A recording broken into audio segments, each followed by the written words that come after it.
The people of Gaza are people of Quran by and large. I'm making an overall statement here, yes? But the most amazing statistic that I heard was that there are more huffaz of Quran per capita in Gaza than there are anywhere else on earth. So when you are a person when there's an entire communal culture, not familial culture, not individual culture, the society has a culture of memorizing the Quran.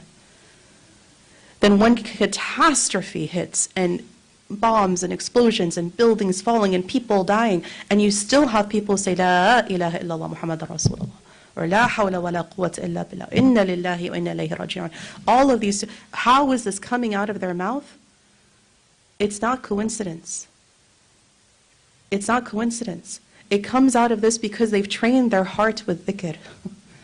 They've trained their hearts with Quran. If you've trained your heart and tongue and mind with Quran, then when the catastrophe hits, yes, that's what comes out. La hawla wa la quwwata illa billah. And not a four-lettered word.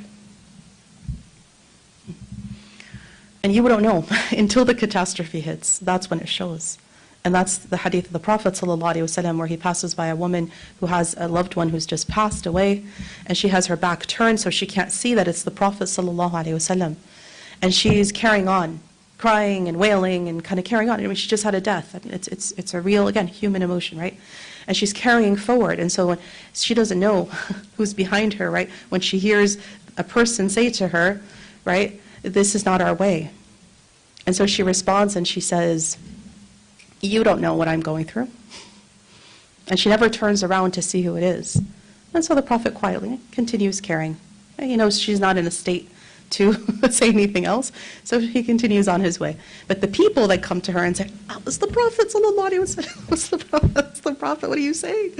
And so she's so embarrassed, right? And so she goes to him later and she apologizes and she says, I didn't know it was you.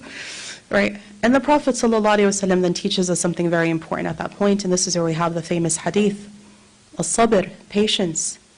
عند صدمة الأولى. Patience is at the first sign of calamity. But how are you going to be a person of patience at the first sign of calamity unless you've trained your heart to have that sense of peace? And that only comes from the Quran. We can help you as much as we want in the mental health field and teach you all kinds of, meditative, mindfulness things, subhanAllah. You might still have a four-lettered word come out. The reality is, that's many people that I meet, that's their reality.